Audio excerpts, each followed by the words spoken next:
And while we see the vote counts coming in at the bottom of your screen, we're going to get some analysis from two very seasoned political observers. Yeah, we have Russ Latino, founder, CEO of the MagnoliaTribune.com. He's at the Westin Jackson this evening. And Nathan Schrader joins us now from New Hampshire this evening. The former Millsaps College professor is now co-director for the Center for Civic Engagement at the New England College. And Russ, let's begin with you. It seems like former President Trump is overperforming in those rural areas of the battleground states more than he did in 2020. What do you make of his performance tonight so far?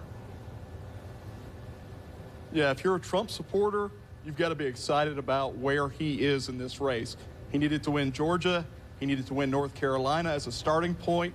It very much looks like he's going to win both of those states, well outperforming.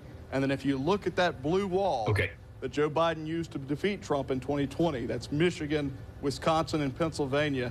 In each one of those states right now, Trump is well outperforming expectations. In fact, the New York Times is saying at this point that they expect him to lead and win in each of those states, which is something that I think nobody really expected. I want to avoid a Dewey defeats Truman type moment, but if you're a Trump supporter, you've got to be very excited about where things are. And if you're a Kamala Harris supporter, you've got to be pretty nervous because the path to victory is looking pretty narrow.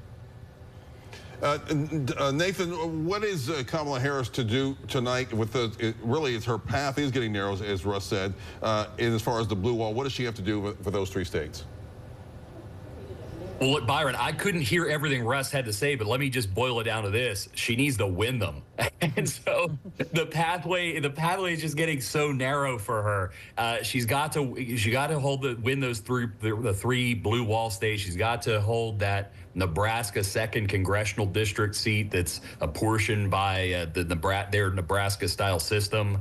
But look, I still think the other thing that's wild card that's out there for her is there seem to be very favorable reports coming in, though, from Nevada, where they have considerable union support from the casino and restaurant and hotel workers unions who have been working really hard for her. So I think things are looking, they're not looking great for her right now, but I certainly don't think it's over. But I will say one other thing, Byron, and this isn't something this is not something I saw coming on the horizon here tonight.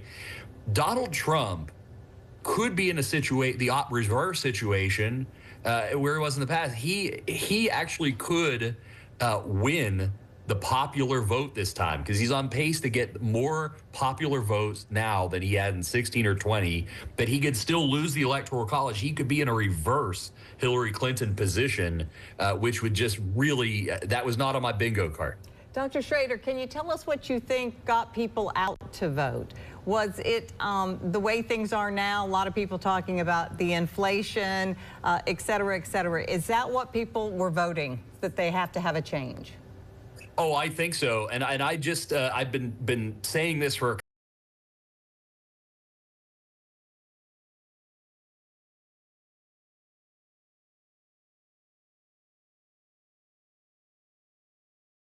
three-fourths of their time in the advertising market and in their stump speeches and things talking about abortion. And I'm not minimizing the importance of the issue, but I'm saying that I felt at times that the Democratic campaign boiled down to a single issue of abortion at a time when the American voters wanted to hear more about what are they going to do to increase the standard of living, reduce the cost of inflation, and make, the economy on paper is good, but the American public just isn't feeling that. But the Democratic ad campaigns, the Democratic messaging has been almost, like I said, if I had to guess, 3/4 abortion driven in its policy. Russ, let's talk about the congressional, the House and the Senate. Where do you see that? It looks like the Republicans would take the Senate. What do you see with the House, or do you see it a clean sweep tonight? Yeah, I would say obviously the Senate was expected to go into the Republican Party's camp. I think the expectation was that they would end up with 51 seats, winning West Virginia and Montana. The map is now looking more like we're talking about 53 or even 55 seats. Bernie Moreno in Ohio is well ahead of where he was expected to be. And then you look at races in Michigan, Wisconsin, and Pennsylvania again, assuming that Trump continues to lead the way that he is, that bodes really well for the Senate candidates in those races. In terms of the House, that's probably the thing that we will know last because of some of the sort of problems with counting those House votes. But I will tell you this, that certainly if Trump continues to perform the way that he is, there will be a down ticket effect, which lends itself to the possibility that you'll end up seeing Republicans take control of the presidency, the Senate, and the House, which would obviously be a clean sweep for them. I think the one moment of caution that I would give everybody is that there is still a path for these things to change. There are a lot of mail-in ballots out there. And so if you're a Trump supporter, you should be excited tonight, looking at what the possibility is. I think if you're a Harris supporter, you probably should be on the downside or the nervous side, but there's still a path forward there, even if it's small or slight. Before we wrap things up, both of you, are we going to have any results? Are we going to have the answers tonight, or is this going to be something we'll know by tomorrow or by the end of the week? We'll start with you, Dr. Schrader.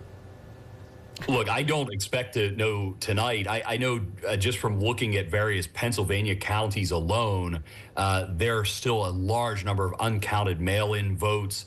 I think that state alone could still be the one that sort of keeps us waiting another day or so. I'm not seeing exactly. I have not heard many estimates of how long Michigan and Wisconsin may take, but I think we may not. I honestly think we should know by Thursday. I'm hoping it's sooner, but here's the thing. And I told my students this today when they were talking about we got to get the answer really fast. I said, I think it's most important for democracy and for the process and for the future to get it right, not fast. All right, Dr. Schrader and Russell Tina, we appreciate you talking to us. We have more results stuff coming in. We'll be talking to you soon. Thank you for joining us, and we'll be right back.